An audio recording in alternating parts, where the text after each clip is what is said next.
Yo, what is going on, guys? It is Kyle here from Speedbets, bringing you guys another video. Today, it is surprisingly not a UFC video. I ran out of time this week. I didn't have time to make the full card breakdown. I am going to be giving you guys the best bets video coming tomorrow. I'm going to give you guys my kind of thoughts on all the fights, just generally kind of what I'm betting, what I'm looking at. Trying to give you guys all the information. I just ran out of time this week. So to help make up for that, we're going to be giving you guys every single one of our VIP props today for free. We have, I don't even know how many props, I think over 10 props right now, and we're going to be giving them out for free. Not going to be charging a dime for them. These are the results from yesterday. We swept 3-0 on the hockey. And then on the NBA, we had 1, 2, 3, 4, 5, 6, 7 winners, 3 losers, and 1 push. 3 losers, Jokic, generally speaking. The Timberwolves were able to shut down Jokic in the scoring role. He's forced to pass. They didn't try and stop him. He scored like 35, 40 points. That is what it is.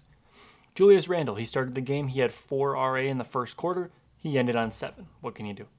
And then the one I'm most mad about is Anthony Simmons. He literally didn't do shit. He went into the half like 0 for 3 on shot attempts. He had 0 points going into half. I don't know what was going on with him. It was just not his day, I guess. That was a bad bet. But for the rest of those, I think those 2 losses, the Randall and Jokic, pretty understandable. I had my reasons for picking them.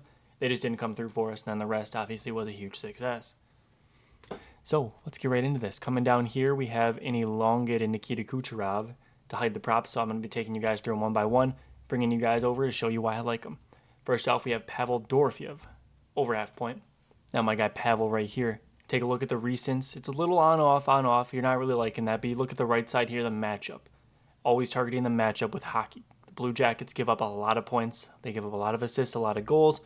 You go head to head, he's crushed it both times, once this season, once last season. Not really too much to look into there. But I'm going to be taking him for a point. Obviously, a point is a goal or an assist for those who don't follow hockey too well. If you want to look at his recents, the only worrying one on here really is Pittsburgh. I mean, they're ranked second worst. Vegas shut them out, and he didn't get a point. That one concerned me a little bit, but then he bounced back and got one against the Kings, which is a tough matchup. Then we head on over here to Daily Faceoff. We're looking at the lineups where this guy's going to be stationed.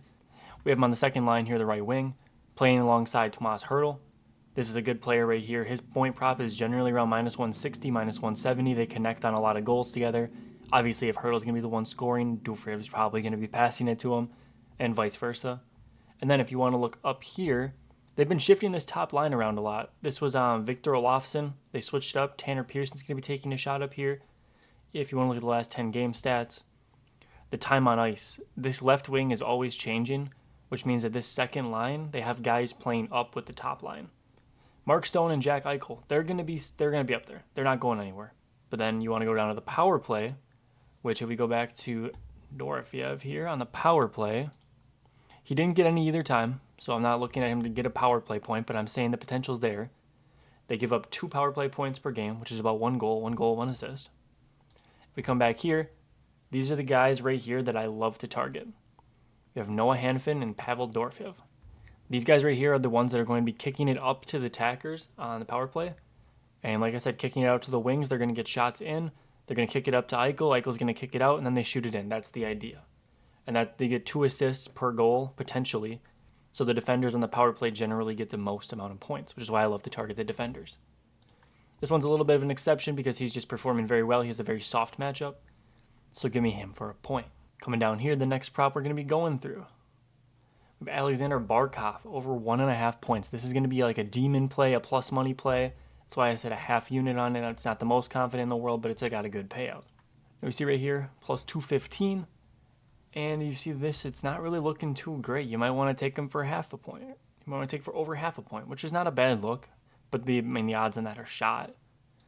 If you go around here, it's like minus 255 upwards of. I'm not paying that. I'm never going to pay that for a point prop. Now, Barkov, this guy is an assist machine. Most of his points are assists. Pretty rare this guy scores a goal, in my opinion. Like, just throughout the year, not a lot of goals, a whole lot of assists. So we look at what he's been doing recently. This Boston game, this was a weird one. I expected him to get a point here. He didn't even get anything. But what I love from this guy right here is the head-to-head. You see 2 and 2. He's an assist machine. Look at this, 2 assists, 1 assist. We're not even going for 2 assists. We're just going for 2 points. He can get 2 goals, 2 assists, 1 and 1. It doesn't really matter. Probably if we're just looking for a straight bet, go for the 1 assist. This was a little bit out of the reach of the DFS apps. They usually cap their lines at like minus 130. You don't get anything higher value than that. So I would have taken this one, but we're going to go for a little shot in the dark here on the 2 points. I think he can get there for us, but obviously go a lot later on this one. It's not nearly as confident as the other ones. Then we're on to the next prop. We're looking at Morgan Geeky over half a point. Speaking of the Bruins here. Now the official play is Morgan Geeky for over half a point. As you see on the right side, his matchup is a little tough. Now right here you see this recent 10, it's looking great. Tampa Bay, that's a tough defense. Florida, tough defense. Minnesota, tough defense. Islanders, a little middle of the pack there. But he's getting points where he should be getting points. Now the play, this is like the safer play. Plus 100, you're getting a little bit of negative EV if you play it on Prizepicks, Underdog, whatever. The play I really wanted to show you guys, Morgan Geeky for a goal. David Pastrnak has been passing like no other. This guy's been kicking it to the center. Morgan Geeky is lighting up the net.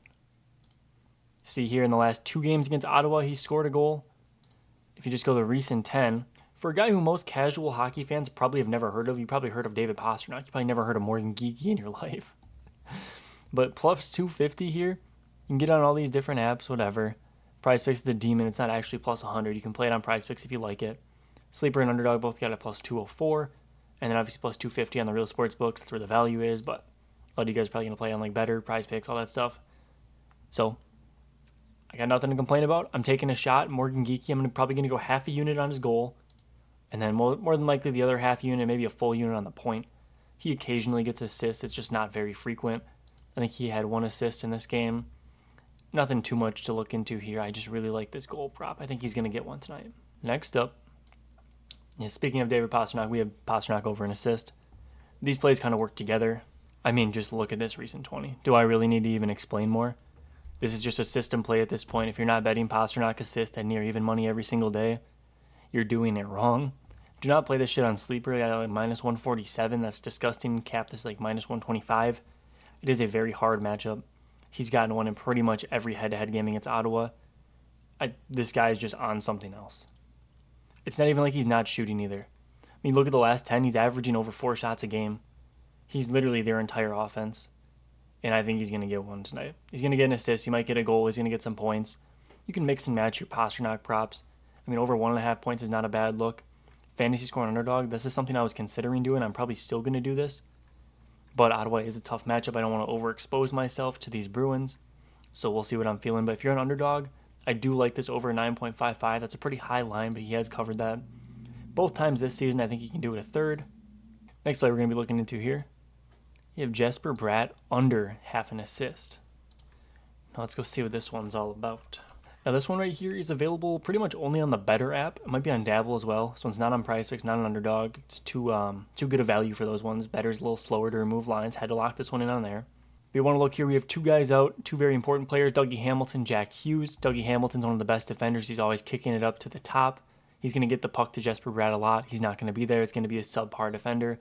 And Jack Hughes, with him on the top line, this is a huge hit to his production. And now these 2 over here, these are from last season. We're not looking at those. We're looking at these 3. These are the last 3 games when this kind of rotation has been in. Nothing against Winnipeg. Nothing against Philly, which I thought he would get one against Philly because they have a trash defense. He didn't. Got nothing. And then right here, because this is like the second line is becoming a lot more productive now that Jack Hughes is not there to help this first line out. And then right here, the Blue Jackets. Yeah, he got 2. They shit on the Blue Jackets. I don't think that's going to happen again. I think Edmonton's way better. Edmonton has potential to even shut them out. I'm not lying to you guys. Now we have one more hockey play we're going to be taking you guys through. Our last hockey play is Robert Thomas, over 20, time on ice. All right, now right here you can see in the last 5, he's hit 3 out of the last 5, but I think this game right here against the Kings, I do believe this game went to overtime. I actually don't have a fact check on that, but I do believe this game went to overtime, which overtime does not count for time on ice on Prizepicks. It's important to note these numbers can be off. But I don't think this game went to overtime. I think this one ended inside. And then obviously these ones all ended inside as well. They're still continuing the road journey. They have had over 3 days off though. So we can factor that in here. 3+ days off. And now we're looking at something here. When he comes back off these type of days off, he's crushing it. This game right here, blowout. He's not going to play as much. This game right here, not too close either. This game right here is a little close. This game is the anomaly in my opinion. I don't know what was going on. I don't know if he got some penalties this game. That could definitely be. I have to look into the box score a little bit more, but this game's more of an anomaly. But I do like Robert Thomas for his overtime on ice. Because look at this. Oops. I mean, look at this. Crush it. Neither of these games went to overtime. This is 24 minutes in just regular ice time. Power play minutes, Penguins are fouling. 4.5 minutes power plays on the top power play line. That's going to give him an extra minute that he maybe wouldn't have otherwise every single time. The Penguins are giving up power play time. There's not a stat for that on this side of the screen, but that's just something I know from watching hockey. The Penguins do foul a lot. So I think he's going to go over this line. I think this is a pretty low line. I think he'd be at like even 21, and I'd consider playing it. But I'll take it very happily at 20.0. Let's get on to the NBA props. Now, first up, I'm going to fire through these NBA props a little bit quicker. Hockey's kind of my thing. I know a lot more about hockey than I do about basketball. With basketball, it's more about reading the numbers, reading everything like that. But with hockey, I can actually go in depth and stuff.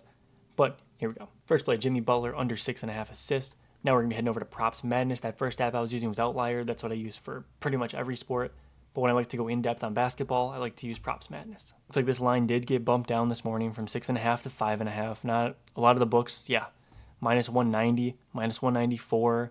Super heavily juiced to the under. I got the under at even money on Prizepicks earlier today, or on Underdog, I believe. Sent it out as a free play in the Discord. If you were in the Discord, you got the notification for that, and we hopefully should catch that easily. Because right now, I think an Underdog it even got bumped down to 5.5, and it's like even money for 5.5. So if we're looking at the line 6.5 that I'm telling you guys here, I mean he's only got this in 4 games. I think it was inflated because of this last performance here. I think we're looking at Kuminga coming back into the rotation here. I think that's going to impact Jimmy Butler's usage rate. If we're looking over here, where am I looking? If we're looking at his usage, it's been relatively high. It was even low in this game here. I think it's going to drop once Kuminga gets back in the lineup. I think Curry has a good matchup to score. We're looking at assists. He has a good assist profile tonight, but I just don't think it's going to happen. I don't really have a whole lot to say besides the fact that I think Kuminga is going to impact his usage. It's going to go down. The books clearly agree with me. They don't think he's getting 7 again. Like he's gotten 7 on the hook 3 times. He went over against the Blazers. I don't think it's going to happen again. I think he could end on 6. He could end on 5. Give me him under 6.5.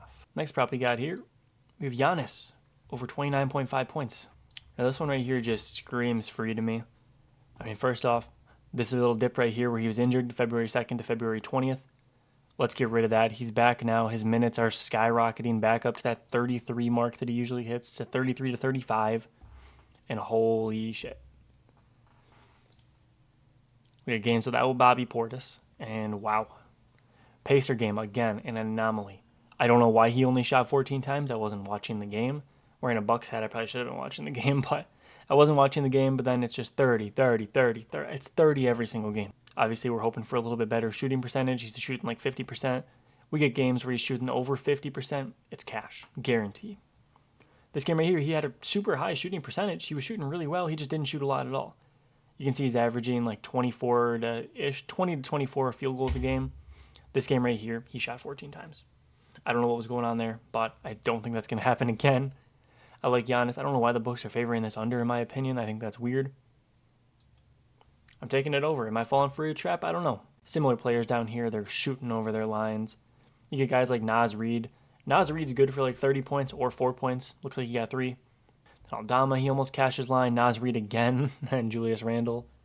Most people are going over when they're this similar player type, and I think he's going to do just that. Then the next play we got here. Yeah, it's still sitting at 4.5, but it's like minus 150. I'm looking at Prizepicks. They have it at 5 even. Now, let's go to games without LeBron. Games with Luka. First time we saw them together, he had 8 rebounds against the Nets. Nets is a relatively tough matchup, actually. They don't allow a lot of rebounds. 9th ranked in the league. Rebounds allowed 24 by the Bucks. Now I'm just going to take away, this is games this season without LeBron. He's hit in every single game. And if you look down here, similar players, they're crushing this. You want to know why they're crushing this? The Bucks shoot a lot of threes. If Giannis isn't going to go down in the paint and do what he wants, which I think he is, the Bucks do shoot threes, though. I wish there was a way I could see how many threes the Bucks are shooting, but the reason the threes are even remotely relevant is because that causes a lot of long rebounds. When you hit a 3, it catches the rim weird, it flies out to a guy like Austin Reeves. It's not going to go to the guy in the paint. The guy in the paint is not very often going to rebound a 3-pointer, unless it's just like a dud. So give me Austin Reeves to catch a lot of 3-pointers from range. The stats right here against the Bucks, generally, the point guard or like a shooting guard type of player, he is going to get the rebounds. All right, now we have a play that's a little bit weird. We're going Cole Anthony, 21.5 points, rebounds, plus assists. I don't think this is a play that anyone in their right mind is going to be targeting, so I like it even more because I like to be unique. Now we look at above the break 3. That's his dominant shooting zone. See right here, 33% of his shots coming from above that break. And look at that. His other 24% is coming deep here, right in front of the rim. And again, terrible. Ranked 29th there. Now if you're just looking, this guy looks up and down. It is what it is. However, we're looking at games without Suggs, without Wagner. Obviously we have Franz, but we don't have Maurice. Now again, we're looking here the minutes this guy's been getting. These games right here, they're super low minutes. He's going to be getting his 25-ish minutes that he has been getting. Upwards of 30. I'm going to go 25 to be safe. Upwards of 30. Now we're looking at this chart. It's starting to look a little bit more green. Now you want to look at games where he's going to be taking most of his shots as above the break 3s. Now right here, look at that. 26th ranked. We can take out the bottom 15 teams. And look at that. We're looking even more green. Now the Jazz are the worst. He didn't do too well there. He probably just shot horribly. Yep, look at that. 5 for 14 shooting. What can you do? 4 for 13 shooting. What can you do? He's shooting better in these games, and I expect him to do that this game. I think he has very high points upside. I like his points alone, but these games kind of scared me. And the assists here, players are going over their assists. You look at the assist profile here. He has a good matchup. Kick it down low. Guys are going to get like the dunks and stuff. We're looking at the rebounds. Again, not something I would bet on its own, but a lot of similar players are getting their rebounds. But I can imagine he's going to be good to go around this line, whether it's 1 over, 1 under. And that's all going to add together into this points, rebounds, assist line. I like Cole Anthony. He has a better shooting matchup. I just don't think this is going to be a game where the star players are showing. I mean, we see Franz here. He has a tougher matchup. Paulo, tougher matchup. And then, I mean, there's really no other stars on the team. Goga's getting like 5 minutes a game. So, yeah, I like that one. Give me Cole Anthony for 21.5 points, rebounds, assists. And the last prop for the video, Moses Moody under 16.5 points, rebounds, and assists. This is another one kind of dependent on Kuminga being back in the lineup. I think he's going to be back. They have props out for him. He hasn't played since January 2nd. I know he's going to be on minutes restriction, but I just think this is too good of a spot to pass up on. We put Kuminga in. Look at this right here. This season, he's not hitting this line. One outlier game, he shot 7 for 8. He's not going to shoot 7 for 8. He's not a 7 for 8 shooter kind of player. These 2 games right here, back to back, he had phenomenal shooting nights. One of them he still didn't go over. This one right here, we're looking at his averages, like around 40 to under 50%. We can take off. So we'll still go 75%. We'll give him a benefit of the doubt. What he cashed it once against the Blazers. Once against the Grizzlies. Grizzlies super high pace. His average right here, 13.6 minutes. If we look at games where Kuminga's out, 24.5. If we cut this down right here, we'll even give him 15 minutes. Nothing. We'll take away the field goal percentage, and we'll give him 17 minutes. 17 is the absolute most that I could possibly see him getting, and that's even if this is a blowout. And he's only cashed this in 3 games. What's more likely is going to be 15 minutes, and he's not going over this line. Now I'm dissing Moses Moody. He's going to have like a legacy night. He's going to shoot 100% from the field. He's going to destroy this line. I don't care. I can't bet this over. If you're betting this over, I think you're crazy. Give me the under all day. Now that's all we got for you guys today. Make sure you join the Discord. We're dropping free plays all the time. We dropped a free play this morning. Let me show you guys here. I sent this out in the Discord in the free play channel this morning when Jimmy Butler was even money for under 6.5 assists. I mean, I showed you guys he's minus 200 now for under 6.5, so you probably can't get much value there. And don't miss out on free plays like this, guys. We're crushing in there all the time. VIP's going crazy. Obviously, nobody wins every single day. Everyone has bad days. Everyone has good days. We tend to have more good days than bad days. That's why I'm making this video, trying to get back to you guys. If you guys hit any slips based on the picks in this video, join the Discord, join the VIP. Super cheap. We're not any of those scammers. We're not going to charge you $100 a fucking week, $100 a month. It's literally like 30 cents a day. We're going to be doing a sale on the VIP as well. If we cash out in this video, I'm going to do a sale. In the Discord, I'm going to give the code for it. If you want to join the VIP, just make sure you join the Discord. Top link in the description. And we will catch you guys in the next one. UFC video coming tomorrow. Going to be giving you guys the best bets. And I'll see you there, man. Have a good one. Peace out.